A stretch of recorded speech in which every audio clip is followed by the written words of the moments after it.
皆さんこんにちは。ジャパニーズガーデン TV の松永です。北山都会の北山です。よろしくお願いいたします。お願いします。蝶ズバチっていうのは、大きく分けると3つ、3つに分けられます。でその3つが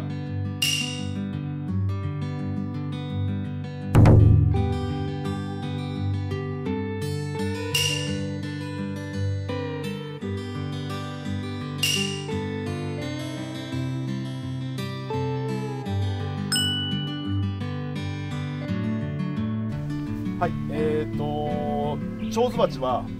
大きく3つの、3つに分類できると言ってた、自然石、その次に創作型の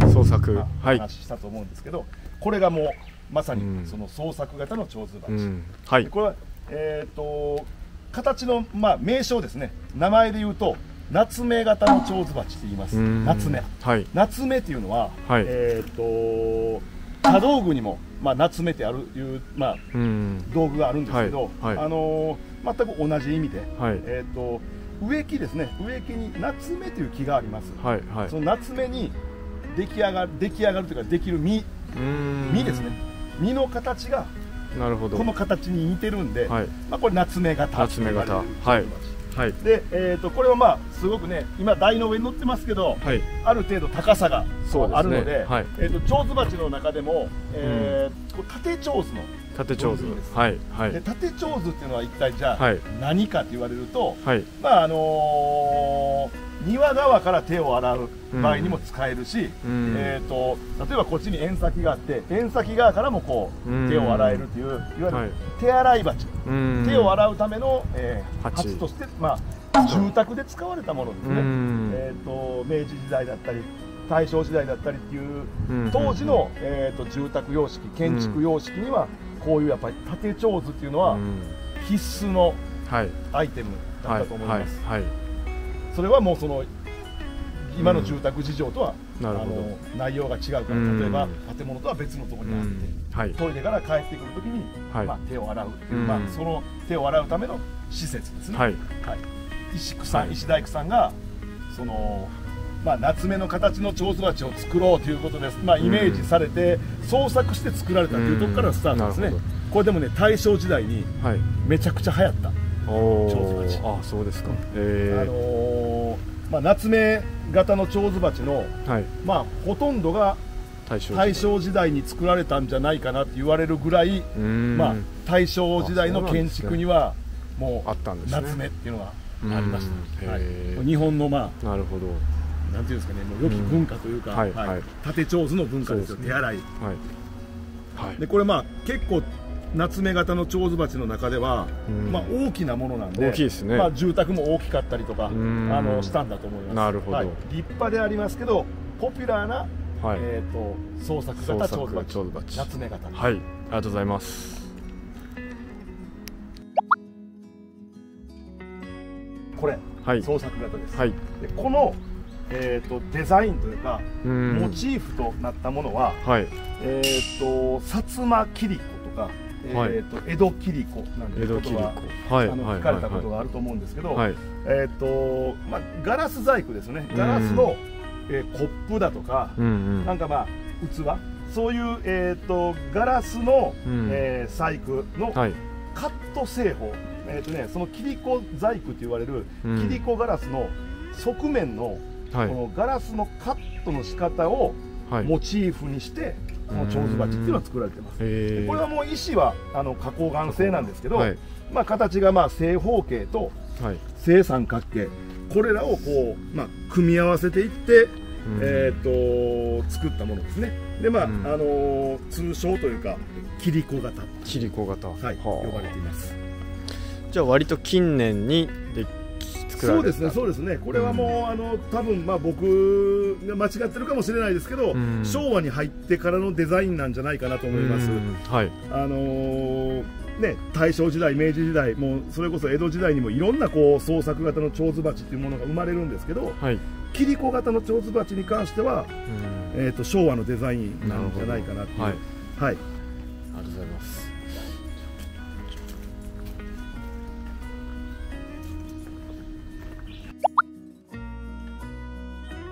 はい、まあもう弊社の、はい、まあもう真隣にある世界遺産、石庭で有名な龍安寺ですね。龍安寺型の手水鉢。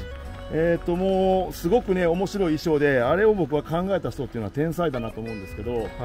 水のたまる鉢穴の部分がまああえて四角に開いてる、これは昔の古銭ですね、古いお金をモチーフにしてて、でそのまあ真ん中の穴の開いた部分が四角に開いてる部分を漢字の口と見立てて、上から右回りに我、ただ、樽を知る、まあそういうふうなこう四字熟語、まあ禅の言葉になってるんですね。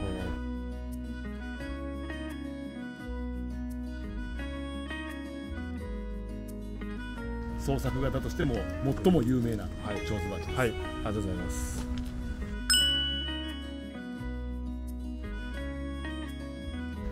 じゃあ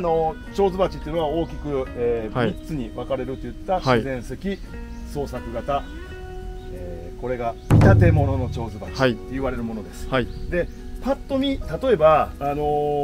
まりこういうことね、手水鉢だったり石のことに詳しくない、知識のない方だとすると、これ自身がもうこういうデザインで、まさにこれ創作型なんじゃないのってこう言われがちなんですけど、実はこれはもともとは宝居院塔と言われる、まあ石像の供養塔ですね。その石像の供養塔のここは傘、傘の部分をまあ再利用して作った手水鉢、でやっぱりその昔っていうのは、すごくこの石っていうものが貴重な時代だったんですね。実際これを作るのにもすごく手間暇と労力がかかってる。でそういうものが、まあ、何かが原因、何かが理由でこう残欠として残ってるものに、まあわざわざ一から作るんじゃなくて、もともとから作られたものにこう鉢穴を開けることで、まあ、再利用したという。でも実際は、冒頭にねちょっとお話ししたと思うんですけど、3つに分かれるその自然石創作型、見立て物という3つの中で、意外にこういう、まあ、要はもともと何か別のものに使われてたものを再利用して作った手水鉢、この見立て物の手水鉢っていうものが意外と多い。宝居院塔の傘を裏返して裏面にこう鉢穴をうがせてると。でもこれがまあもうまさに見立て物の手水鉢。面白いですね。確かに特殊っぽく見えますよね、こうやって見ると。こうやって見ると、何かがすごく手の込んだデザインで、誰かがこう創作して作ったんじゃないかと思われがちですけど、実はこれはもともと何か別のものに使われてて、それをまあそのままの向きで使うんじゃなくて、あえて裏返した面に鉢穴をうがす、そういうこれが見立て物。ありがとうございます。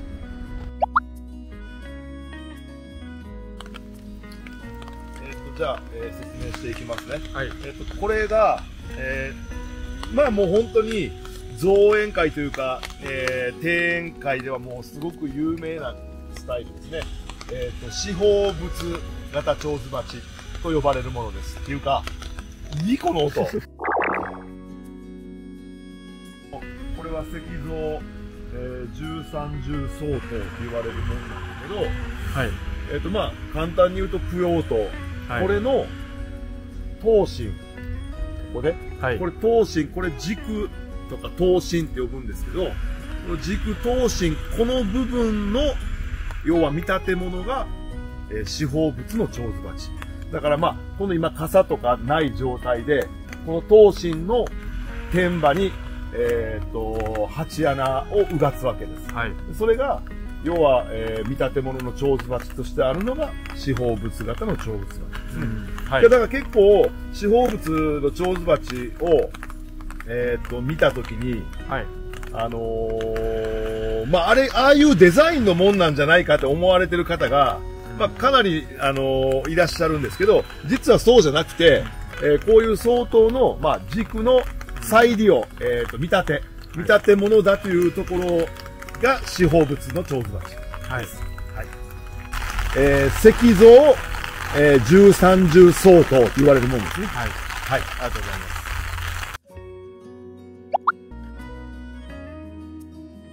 これはちょっとどちらかというと変形の五輪刀、本来五輪刀はこんな装輪じゃなくてこんな基礎でもないんですけど、基本的にこの五輪刀のこれも、いわゆる軸刀身の部分で、五輪刀ではこの部分水輪って呼ぶんですけど、要はこれの天場に鉢穴をうがつて、いわゆる蝶子鉢と見立てた再利用したものが、こういう円形の蝶子鉢。ありがとうございます。こちらも、まさに見立て物の蝶子鉢で、これは側面から見てもらったら分かると思うんですけど、灯籠ですね。灯籠の傘、灯籠傘を裏返して、で裏返した裏面にこういう鉢穴を振ってる。これがまた鉢穴の掘り方が珍しい掘り方で、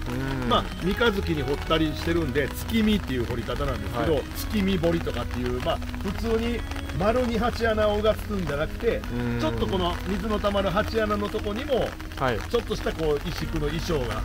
入ってるという、ちょっと変わり種ですけど、とりあえずこれはもともとは灯籠の傘で、これに、裏返して鉢穴掘るという兼用見立て物の蝶子鉢です。ありがとうございます。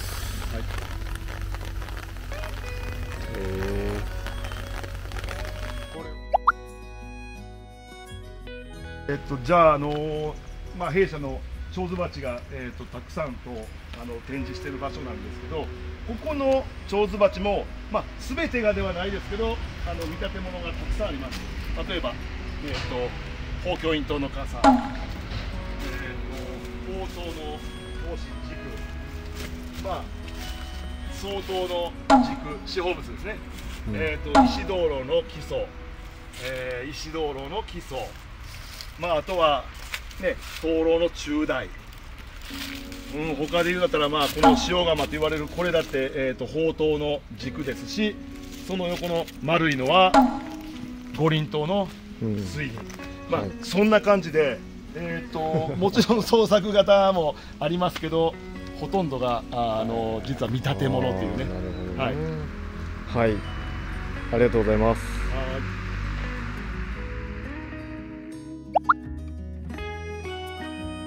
北山さん、いろいろとちょっとありがとうございます。説明いただきまして、本当にいろんなことが知れてですね、僕も本当知らないことばかりで、本当に面白かったです。蝶子鉢のその歴史みたいなお話も初め冒頭にしたんですけど、やっぱりその根底にあるのはその水で手を洗って口をすすぐ、でこれが心身を清めるって、これが日本文化なんですね。その庭であったりとか、自分たちの生活、そういうところに昔から平安時代の年号が残ってる。もうその頃から石の水舟に水をためて、人が身を清めてきたというこの歴史ですね。でこれが今もなお日本庭園の中に伝わり、それが個人の生活の中にもあって、いろんなスタイルのもの、面白いです、楽しい。そうですね。本当に面白いなと、本当に僕も思います。じゃあ今回はこんな形で、終わりたいと思いますので、また今後も、何か北山さんに聞きたいことなどありましたら、ぜひともコメント欄などにコメントいただければなと思います。それではじゃあ今回北山さんありがとうございました。ありがとうございました。じゃあさようなら。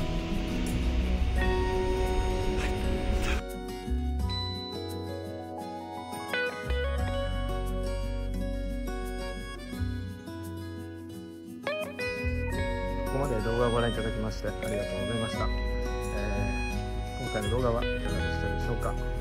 次回の動画はですね、ちょっとまだ何をあげるか分かりませんが、楽しみにお待ちいただけますと幸いです。最後になりますが、今回の動画、私の活動を気に入っていただけましたら、ぜひともご支援のほどよろしくお願いいたします。